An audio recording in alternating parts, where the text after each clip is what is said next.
Hello! In this video, I will discuss the differences between proofreading and revising.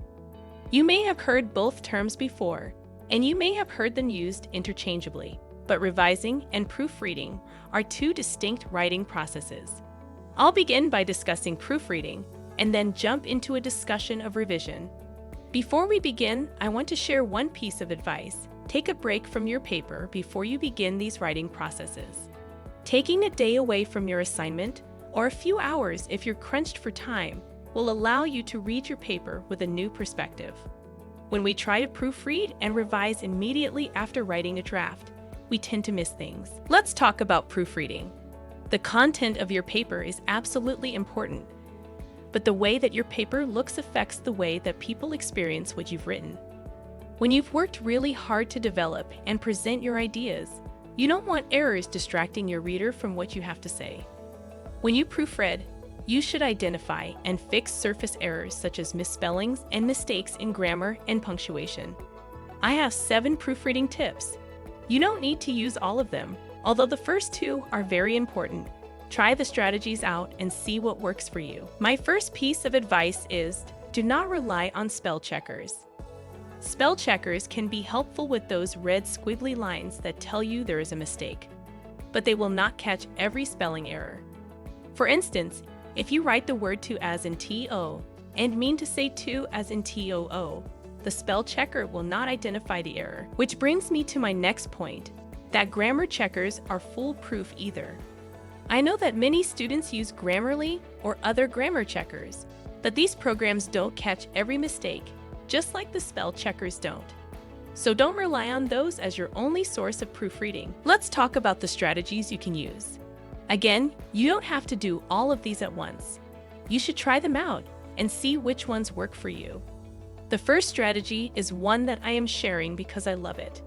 My suggestion is to proofread for only one kind of error at a time. Focus on a single issue before moving on to the next. For example, you may start by reading for spelling errors, and then you might move to commas. If you try to proofread for all of your errors at once, you can lose focus and miss things. The third suggestion is to read slowly aloud and to read every single word. When you read silently or you read too quickly, you may skip over errors or make unconscious corrections in your head. I do this all the time when I'm proofreading my own work. I will read what I expect myself to say, rather than what I have actually written, and so I don't catch errors. If I read aloud, and I read slowly, and I read sentence by sentence, my proofreading is much more effective. Next, separate the text into individual sentences. I know that this is time-consuming, so you may not want to do it for a 50-page paper, but it will work well for a 5-page paper or a 7-page paper. This is another technique to help you read every sentence carefully. Simply press the return key or the enter key after every period so that every single line begins with a new sentence. Then read each sentence separately, looking for grammar, punctuation, or spelling errors. Another strategy is to print your work and circle every punctuation mark. This forces you to look at each one separately.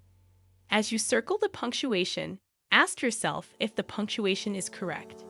Does that period belong there? Does that comma belong there? Is that semicolon correct? Should I really be using an end dash?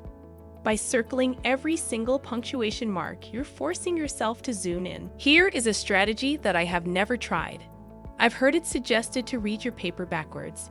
This technique is helpful for checking spelling. Start with the last word on the last page and work your way back to the beginning, reading each word separately. Since content, punctuation, and grammar won't make any sense, you will be required to focus entirely on the spelling of each word. You can also read the sentence backwards to check for grammar. This will help you avoid becoming distracted by content issues. The internet is an incredible resource. You will often find things that don't seem quite right to you in your writing. Maybe you're not quite sure what's wrong, or a word looks like it might be misspelled, but the spell checker didn't catch it. If you're not sure about something, you can look it up on the internet. And not only will you be proofreading your paper, but you'll also be learning something new that you can apply to future papers. Now that we've talked about some proofreading strategies, let's move on to revision. Revision literally means to see again. you can look at something from a fresh, critical perspective. It's an ongoing process of rethinking your paper, reconsidering your arguments, reviewing your evidence, refining your purpose, reorganizing your presentation, and reviving stale writing. The first thing to do in order to revise your work is to reread the assignment prompt. What does your instructor expect you to write about? You may want to jot down the prompt or copy and paste it to the top of your paper so that you can reference it as you read through your draft. My first tip for revision is examining the balance within your paper. Ask yourself, are all of your body paragraphs about the same length? Are some parts of your paper out of proportion with others? Do you spend too much time at one point and neglect another? Do you give lots of detail early on and then let your points get thinner by the end? By looking for the balance within your paper, you can find places where you may improve your writing. You might find some places you need to cut back on information.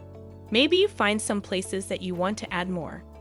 The next thing to focus on is whether you followed through with your promises to your reader. I've had this experience before, and I'm sure some of you have as well. You read something, and there's a big promise in the introduction: I'm going to do X, Y, and Z.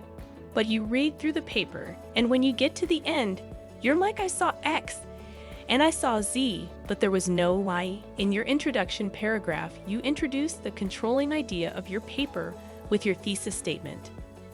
So you want to make sure that you tell your readers where you're going. To do this, what you actually do is, if you state in your intro that you'll be summarizing your experience at summer camp in 2018, including the day you got there and the day you left, but in your paper you only write about the day you got there, either you need to change your thesis or you need to add to your paper. You can make that determination based on your length. Maybe your paper is already too long, so you just need to cut that part out of your thesis. Maybe your paper is way too short, and you're like, how am I supposed to add more information here? Well, your thesis has done the job for you. It tells you that you're supposed to be adding information about when you left summer camp, so revising your thesis is important. To summarize, you can revise your thesis or the content of your paper. The next thing I would like you to do is check your organization.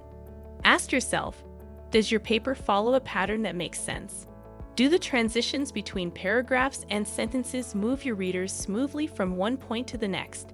Do the topic sentences of each paragraph appropriately introduce what the paragraph is about? Would your paper work better if you moved some things around?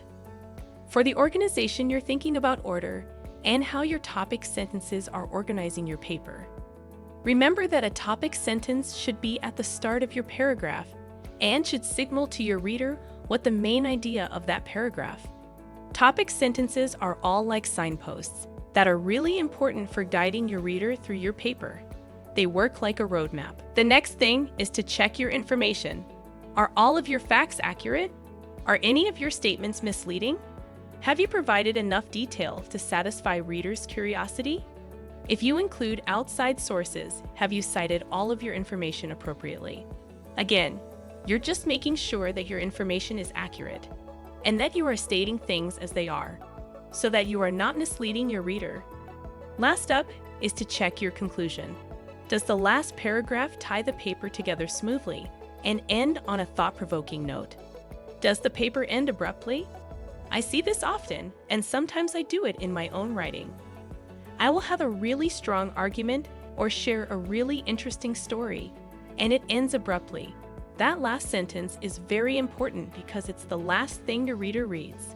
So you want to make sure that your conclusion not only summarizes what you've stated in your paper, but that you synthesize it. You're bringing together all of the ideas and showing how they work together to create the whole. You are leaving your reader with food for thought. You can have a thought-provoking question as a conclusion. That's one way to do it. I prefer to have thought-provoking statements about the topic of the paper. You want to make sure that you're staying on topic, but that you're leaving your reader with some food for thought. Don't try to tackle all of these things at once. Pick a few things to focus on for each of your assignments, or focus on one or two of the suggestions at a time. See which ones you want to work on. For the revision, it's really important to recognize in your own writing which strategies you need the most. That takes some time to determine which methods help you the most. Whichever strategies you choose and however you choose to use them, I hope that you are successful. Now that you have an understanding of the differences between proofreading and revising, you can make a plan for how you will implement these two writing strategies. Set aside a short amount of time each day where you focus on proofreading one day and revision on another day. In addition to making a plan, I want you to think about the effectiveness of your processes. If your plan or strategy isn't working, you should pause and make a new plan. Revision and proofreading take time. Practicing good time management will go a long way toward effective revision and proofreading. Through every stage of the writing process, it's really important to proofread and revise. You write a first draft, then you feel free to revise. You write a second draft, then you proofread and revise. You write a third draft, you proofread, then revise. Then you have a final draft, which is never even finished because nothing in writing is ever complete. It is always a process. There's always room to change, to add to, or rethink. But these tips will help you along the way. Most of the information that I covered in this video is borrowed from the University of North Carolina's Writing Center website. Happy proofreading and revising!